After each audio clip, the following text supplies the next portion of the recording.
Grêmio Internacional, uma das maiores rivalidades do Brasil. Agora, você já imaginou os torcedores desses dois clubes torcendo por um mesmo time? Nada de seleção brasileira. A seleção era justamente a adversária. Uma seleção gaúcha enfrentando vários heróis do tricampeonato mundial do México. Rivelino, Jairzinho, Paulo César Caju, todos vaiados no seu próprio país. É a incrível história do dia em que o Rio Grande do Sul torceu contra o Brasil. 1972, o ano que desafiou a geografia. O jogo de um estado contra sua nação completa 40 anos.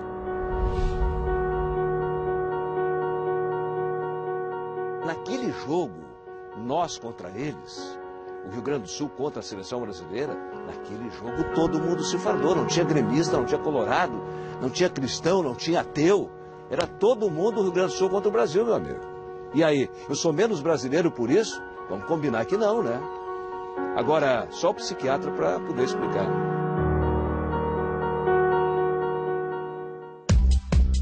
Era algo comum na época a seleção enfrentar combinados estaduais. O time se preparava para a Copa Independência, mas o técnico Zagallo não convocou um gaúcho que foi titular na Copa do México em 70. Pronto, o Rio Grande do Sul não quis ser Brasil por 90 minutos. A convocação do Everaldo, né? Foi logo recente. E que é um estado realmente que o barrismo é muito forte lá, né? E aí realmente virou uma guerra, né? Porque Everaldo, que tinha saído muito bem na Copa do Mundo, estava muito bem ainda, né? Estava muito bem, não tinha sido convocado. Tricampeão, campeão pela seleção do México e tal, e depois não fazer parte da seleção e disputar isso aí. As pessoas viam a gente como um inimigo. A imprensa gaúcha teve papel decisivo neste jogo. TVs, rádios e jornais aqueceram os ânimos da torcida.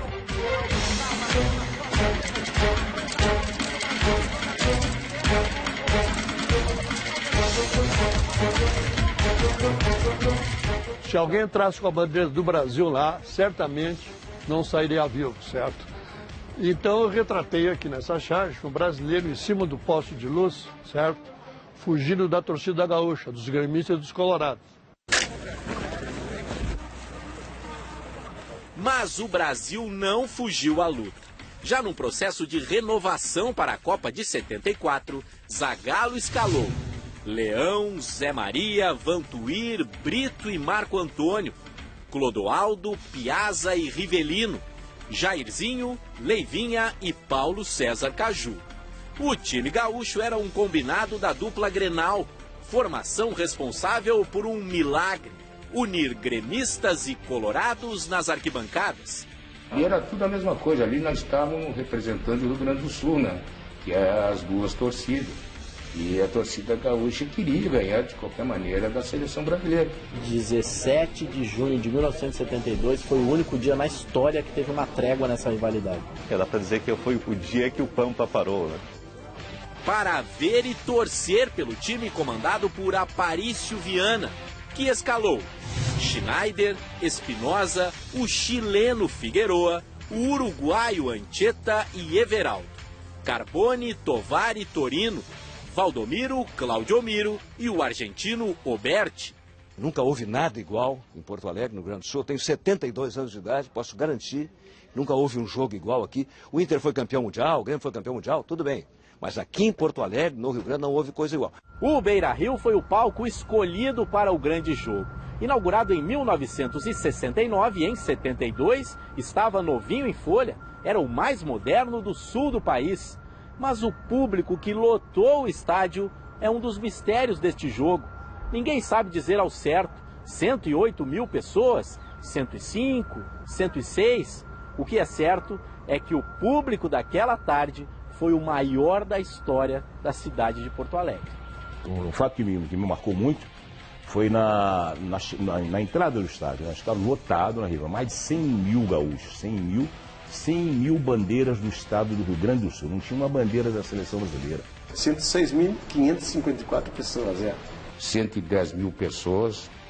Parte desta multidão chegava até o centro da capital, mas eram raras as linhas de ônibus até a região do estádio. A solução encontrada foi emergencial e veio das águas. Muitos torcedores tomaram barcos para ir até o gigante da Beira-Rio. As raríssimas imagens do jogo não desmentem os relatos dos envolvidos. A seleção gaúcha saiu na frente com um gol de Tovar. Não é que virou uma guerra, a gente queria também, vamos ganhar o jogo. Que nós demos azar, porque toda hora eles fizeram 1 a 0, nós 1 a 1. O empate do Brasil veio num gol de Jairzinho. Dizem que a provocação, o clima de hostilidade é tão grande que os jogadores da seleção brasileira faziam gol e beijavam o escudo na frente da torcida. Né? Jairzinho!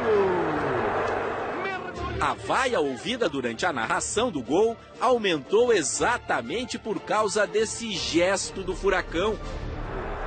Gol de Jair! 1 a 1 no marcador. Uma beleza o gol de Jairzinho, no entanto, é preciso frisar. O 2 a 1 foi marcado no segundo tempo por Carbone, num chute de fora da área.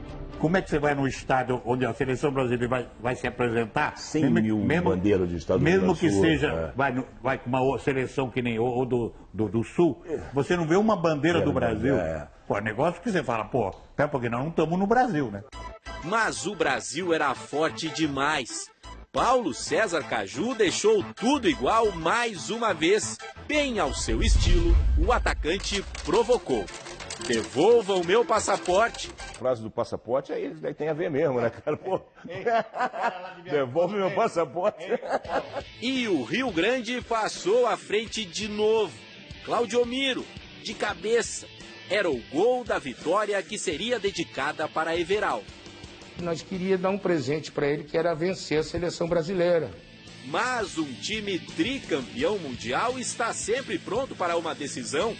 Caju deu uma arrancada capaz de causar inveja em Messi ou Neymar e achou Rivelino livre. Pela narração, nem a comissão técnica brasileira se conteve depois do gol de empate. 3 a 3 no marcador. E até o Admildo Chirol, Cláudio Coutinho estão aderindo aos gestos para a torcida depois do gol. A rivalidade era tanto, parecia que nós estávamos na Argentina ou no Uruguai, mas pode.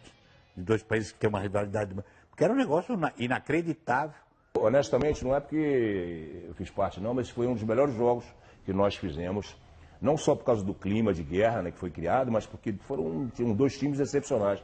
A seleção gaúcha também era excepcional e o time do Brasil também, entendeu? Um jogaço. Como é que termina o hino do Rio Grande do Sul? Vamos falar sério. Sirvam nossas façanhas de modelo a toda a terra. Modesto, modesto.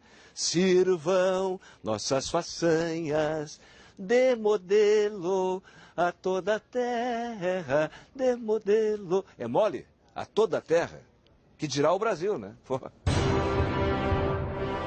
40 anos depois, perguntado sobre o episódio, Zagallo lembra do jogo, mas não do motivo de tanta polêmica. Tenho na memória o jogo, né? Mas não tenho detalhes como eu tive falando da seleção brasileira, 58, 62, 70, 94. Everaldo jogava no Grêmio e, graças à conquista no México, virou uma estrela dourada na bandeira do clube. Everaldo morreu em 1974, vítima de um acidente de carro.